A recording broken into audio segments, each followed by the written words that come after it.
আসসালামু আলাইকুম সবাইকে। সবাই কেমন আছো? আলহামদুলিল্লাহ আমরা খুব ভালো আছি। তো কালকে ছিল একটা বিয়ে বাড়ি, তো সবাই মিলে রেডি হয়ে বেরিয়ে পড়েছিলাম যাওয়ার জন্য বিয়ে বাড়ি।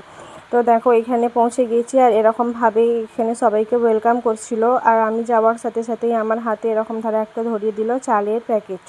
তো এখানে সবার সঙ্গে দেখা করে নিলাম। সবার সঙ্গে দেখা করার পরে তোমাদের সাথে একটু শেয়ার করলাম যে কেমন করে সাজিয়েছিল। এটা হচ্ছে বর বউয়ের এন্ট্রির জায়গা। তো সবাই দেখো ভালোই হয়েছিল কিন্তু সাজানোটা। তারপরেই এখানে তোমার দাদা ভাইকে দিয়ে দিল মাথায় একটা টুপি, আর এরকম একটা ছোট তোয়ালে দিয়েছিল। এখানে মারাঠিরা সবাইকে এরকম ধারা দিয়ে থাকে। তারপরেই দেখতে দেখতে বর বউয়ের এন্ট্রিও হয়ে গেল। আর বর বউয়ের এন্ট্রিটা না খুব দারুণ ছিল, আমার তো খুবই ভালো লেগেছে। আমি প্রথমবার এরকম ধারা বর বউয়ের এন্ট্রি দেখলাম।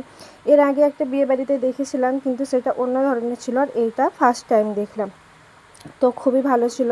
ওরকমভাবে মাঝখানে গিয়ে সবাইকে গোল করে ঘুরছিল আর সবাইকে প্রণাম করছিল, দেখে আমার খুবই ভালো লাগলো। আর আমার আকসা তো কালকে বিয়ে বাড়িতে খুব মজা করেছে, খুব এনজয় করেছে। ও তো বিয়ে বাড়ি থেকে আসতেই চাইছিল না কালকে। তো তারপরে দেখো এখানে সব কিছু হয়ে যাবার পরে বিয়ে চালু হয়ে যাবে। এখানে বিয়ে হচ্ছে, আর আমার আকসা ওই চালের প্যাকেটটাকে নিয়ে বসে আছে, কারণ এই যখন বিয়ে হয়ে যাবে তখন এই চালের প্যাকেটটা থেকে নিয়ে সব চালগুলো ওদের দিকে তখন ছোঁড়া হবে। এদের বিয়েটা একটু অন্যরকম, দেখতে ভালোই লাগলো। আমি প্রথমবার এরকম ধারা বিয়ে বাড়ি দেখলাম। তো দেখো বিয়ে বাড়ি কমপ্লিট হয়ে গেছে, বিয়ে ওদের কমপ্লিট হয়ে গেছে। তারপরে আমরা বসে পড়েছিলাম খাবার জন্য।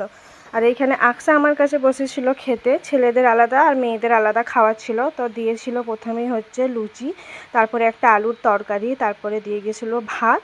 তো আলুর তরকারি আর লুচিটা ভালোই লাগলো, তবে এইখানকার খাবার মারাঠিদের একটু আলাদা হয়, তো একটু অন্য ধরনের মতনই লাগবে। তারপরে দিয়েছিল বোঁদে, আর দিয়েছিল হচ্ছে এখানে ডাল, ডাঁটা সজনে ডাঁটার ডাল, আর একটা চিড়ে মতন। তারপরে বিয়ে দেওয়া খেয়ে বাড়ি চলে এলাম। আল্লাহ হাফিজ।